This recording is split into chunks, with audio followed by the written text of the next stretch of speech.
Hello my dear friends, you're on the Military Summary channel, and this short video we're going to discuss the most important events that took place during the previous night of the local time. The first updates are coming from Kazachi Lahiri area. Today the Russian sources published a very interesting article about the situation in this area, and the Russians reported that as a result of special operation that Ukrainians implemented a few days ago, the Ukrainians managed to capture a few footholds in that area, and the most important, as a result of that operation, the Ukrainians managed to establish control over this area, over the territory with the big buildings, high-rising buildings. And currently the Ukrainians have their main position in this area, which they use for controlling the situation on the south, and basically from this territory the Ukrainians have established visible control over the Russian positions on the south of the Kazachi Lahiri settlement. The Russians reported that currently it is very difficult to counterattack and to storm this area, and the main reason of that is, of course, the high-rising buildings in the southern part of that part of the settlement, of the western part of Kazachi Lahiri settlement. The Ukrainians continue using the river and the islands between the banks of the Dnieper River to supply and support their forces on this bridgehead. The Russians from their side tried to use artillery systems to attack the Ukrainian positions and not to allow them to send reinforcements and reserves in this direction.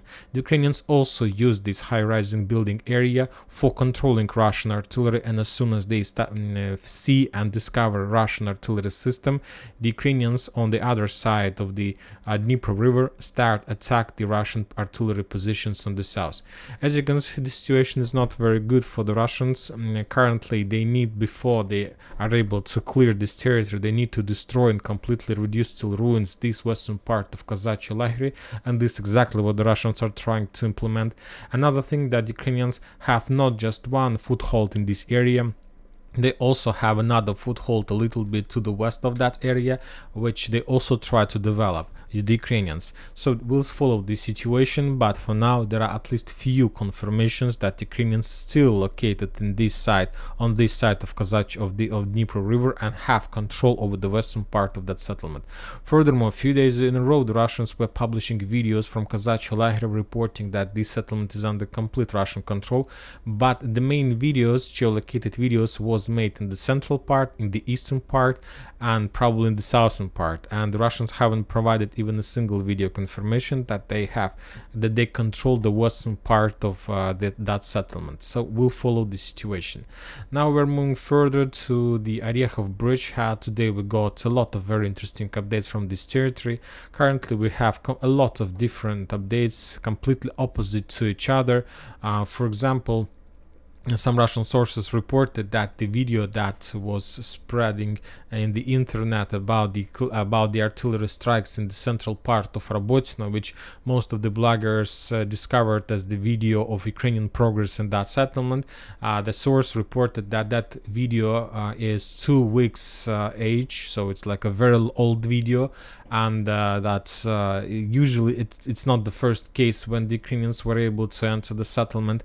And basically, according to the Russian sources, that situation took place 2 weeks ago, but after that the Russians counterattacked and forced the Ukrainians to step back. So this is something like a point of view. Of course, we will consider this as some kind of fact, but without more proofs we are not going to update the map, because according to the geolocated videos we have, the Russians were forced to step back from the northern and from the central part of Robotino. Currently the Russians, according to information we have, controls just the southern part and the eastern part of the settlement. Furthermore, the Ukrainians published another video how they were bombing and attacking the Russian positions in the southern part of the settlement. On this video we see basically the final stronghold of the Russian forces in this area, the Edge southern stronghold. This building, the Ukrainians discovered the Russian position there and attacking them with artillery fire. So this is the stronghold I'm talking about.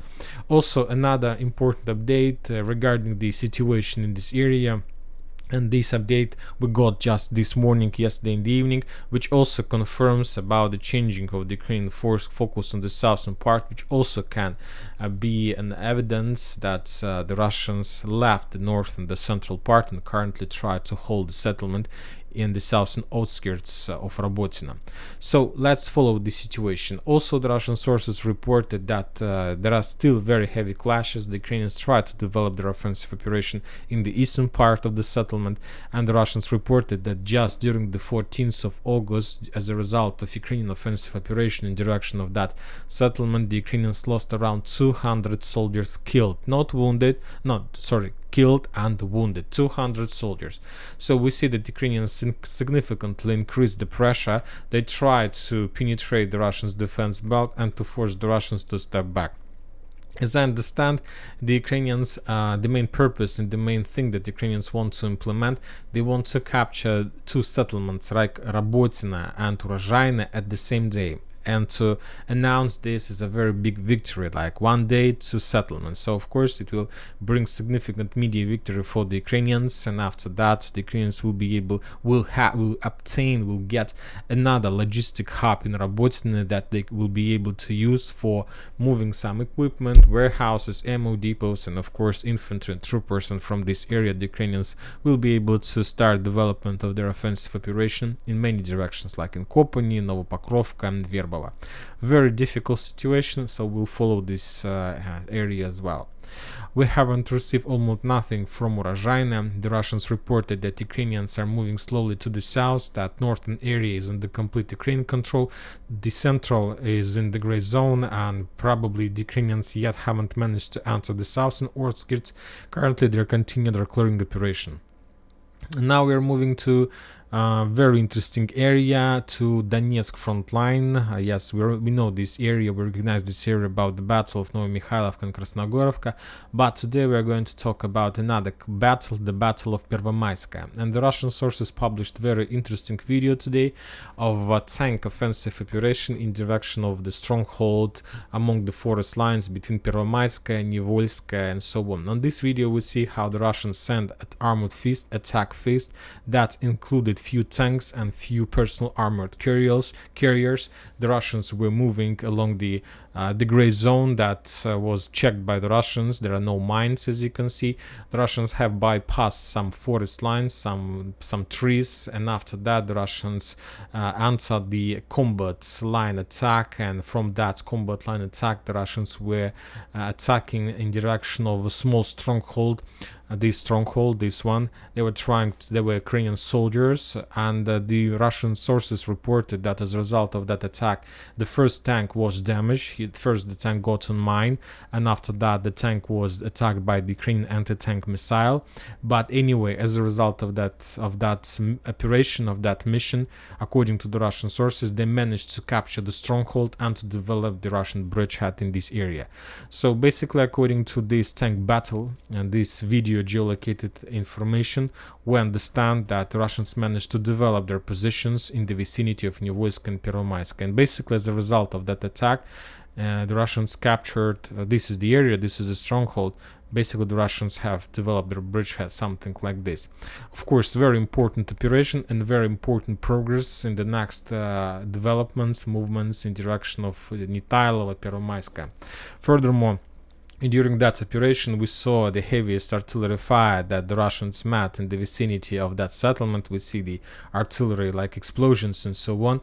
The Ukrainians were using the local mortar systems, that there were mortar positions that were located in Pervomaysk in the northern part. The Russians, of course, during that attack, at one side the Russians were attacking the Ukrainian stronghold with a tank. From another side, the Russians were checking and tracking the positions in this area, local mobile mortar positions in this area. They managed to discover one, and after that the Russians launched artillery strike, and as a result of that strike another Ukrainian mortar position was destroyed. So that was a very interesting special operation of Russian forces, and as a result of that operation the Russians first managed to capture the Ukrainian stronghold in this area and to destroy probably few artillery and mortar positions of the Ukrainians in this area.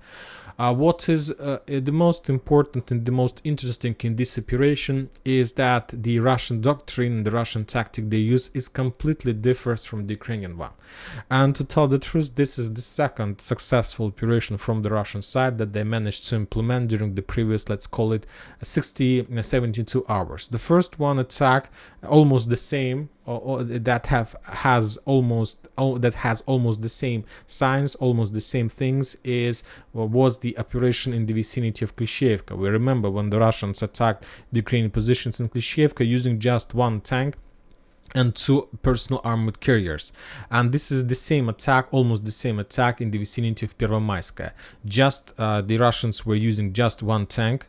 They started movement, so somewhere in this area they were using just one tank, and with one tank and 2 personal armored carriers they managed to capture a small stronghold.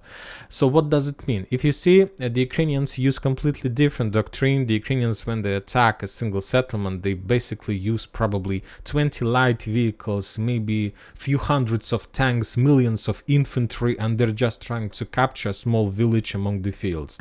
So this is the Ukrainian tactic, right? And these tactics of course have some benefits, because when you see such a hordes of soldiers, of course sometimes you think that it's better to step back and to run away, because it's very scary to fight with such a hordes of army.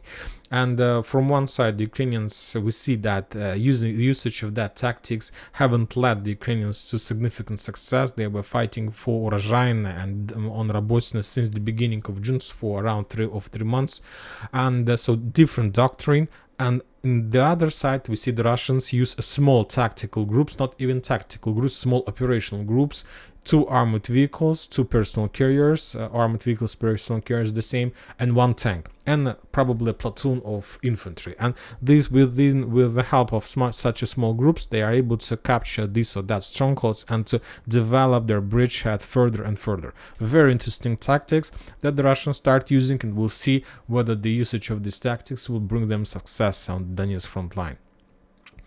When talking about the Klishchiivka area, Bakhmut, Artyomovsk, after the Russians managed to capture and force the Ukrainians to step back from Klishchiivka, the Russians launched artillery bombings and shellings of the Ukrainian positions in the vicinity of those settlements, trying to suppress them, to force them down, and of course not to allow them, to Ukrainians, to launch a counter-offensive operations, because the Russians need time to dig in deeper in Klishchiivka, to make clearing operations, to destroy and to find the traps in that area, and so on. And we got also very interesting update from the Andriivka, from the gray zone of Andriivka.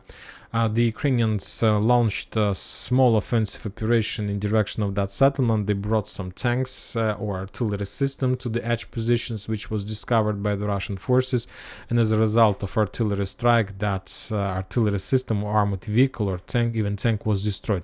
On this video we see at least 3 armored vehicles concentrated in this area, and one of those armored vehicles was destroyed. Probably the rest of armored vehicles were destroyed as well. So basically on this video we see that the Ukrainians probably tried to accumulate some armored fist in this area, which they were planning to use to attack in direction of Andriivka, but that attack was repelled even at the beginning, at the base of the beginning of that attack. The Ukrainians published few videos on bombing and shellings of oil refinery, and this is a regular situation in this area, just artillery duels without any changes. We haven't received nothing from Kupiansk and Liman front line, and also I remind you that during the previous night the Russians made another massive missile attack, struck all over the entire Ukraine. The explosions took place in Liman, in Slaviansk, Kramatorsk, and the missile strikes took place in Dnipro, in Zaporozhye area. There were a lot of videos of explosions and so on. Furthermore, there were at least a lot of explosions in the western part of Ukraine, in Lutsk. There were explosions in Lvov. This is the results of one of those one of the arrival of missile. And there was also there were explosions in Stara Konstantinovka, in the air base of 7th Aviation Brigade. That Ukrainians, this brigade, I remind you, have the Su-24 aircrafts in this brigade that can attack the Russians using the Storm Shadow missiles.